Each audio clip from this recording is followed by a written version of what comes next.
Today, we're journeying to Italy to uncover the story behind one of the world's most iconic and, let's be honest, perplexing structures, the Leaning Tower of Pisa. We all know the photostourists pretending to hold it up, but the real story of how it got its famous tilt is a fascinating tale of ambition, miscalculation, and incredible luck that spans over 800 years. So grab your virtual passport and let's dive into the history of this magnificent architectural blunder.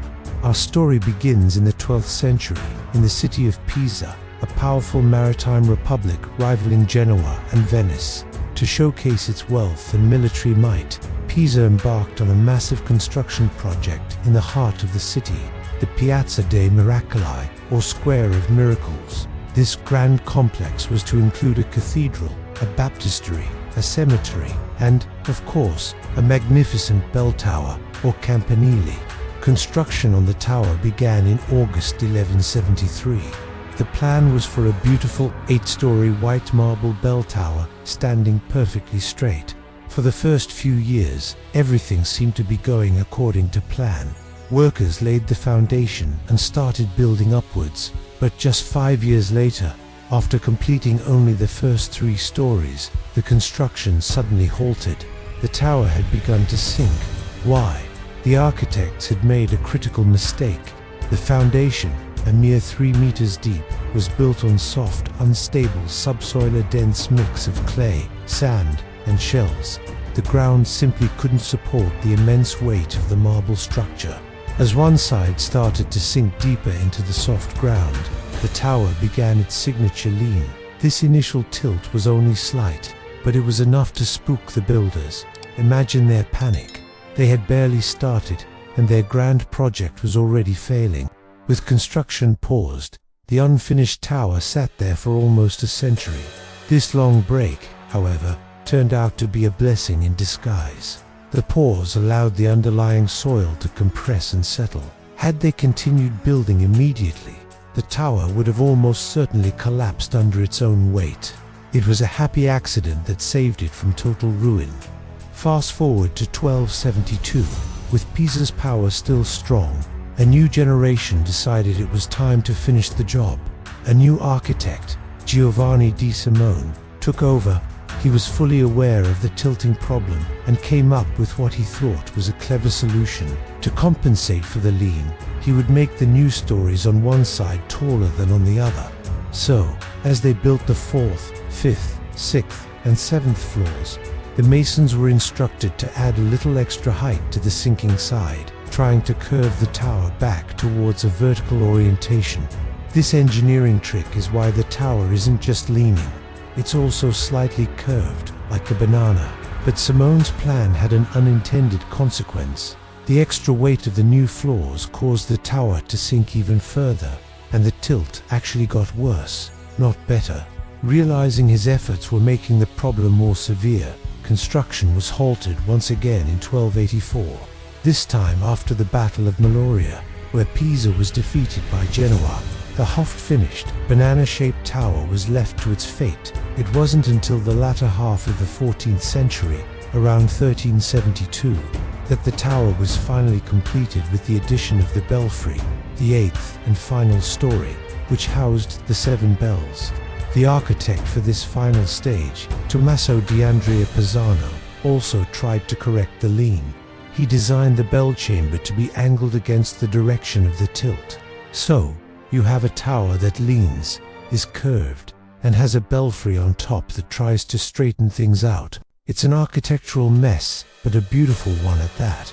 By the time it was finished, almost 200 years after it began, the tower was leaning significantly. And over the following centuries, the tilt continued to increase, little by little, year by year. The soft ground continued to shift, and gravity was relentless. People started to worry. Was it safe? Could it fall? By the 20th century, the lean had become alarming. The top of the tower was overhanging its base by more than 4.5 meters, or about 15 feet. Experts predicted it could collapse at any moment. The Italian government knew it had to act to save its national treasure. This began a new chapter in the tower's history, the age of modern restoration.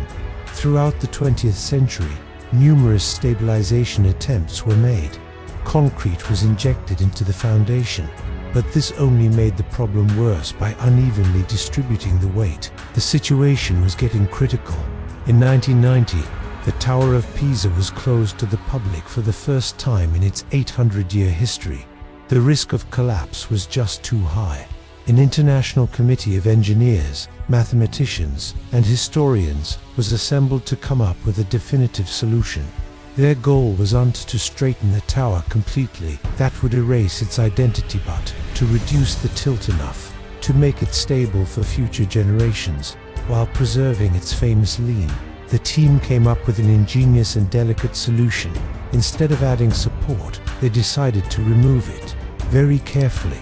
The technique is called soil extraction. From 1999, engineers began drilling out small amounts of soil from underneath the tower's north side, the side opposite the lean.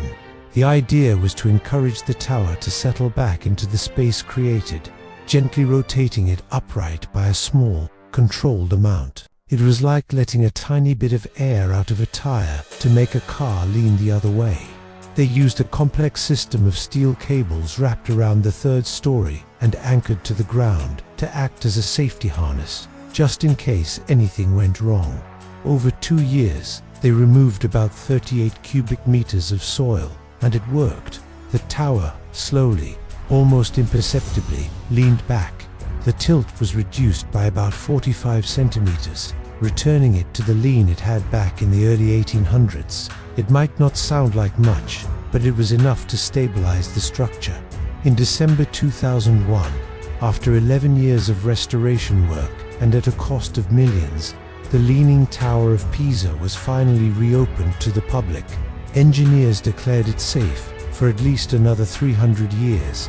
Visitors could once again climb the 294 steps to the top and enjoy the breathtaking views of Pisa, knowing they were standing inside a stabilized, but still beautifully imperfect, monument. So, the next time you see a picture of the Leaning Tower of Pisa, remember its incredible story.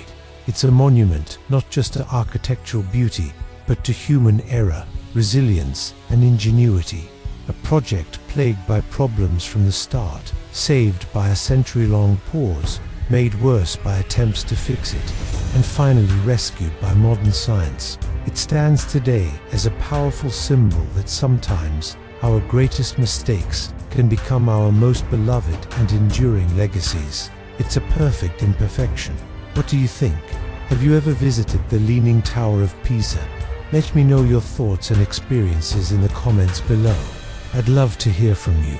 And if you enjoyed this journey into architectural history, don't forget to hit that like button and subscribe for more stories from around the world. Thanks for watching, and I'll see you in the next video.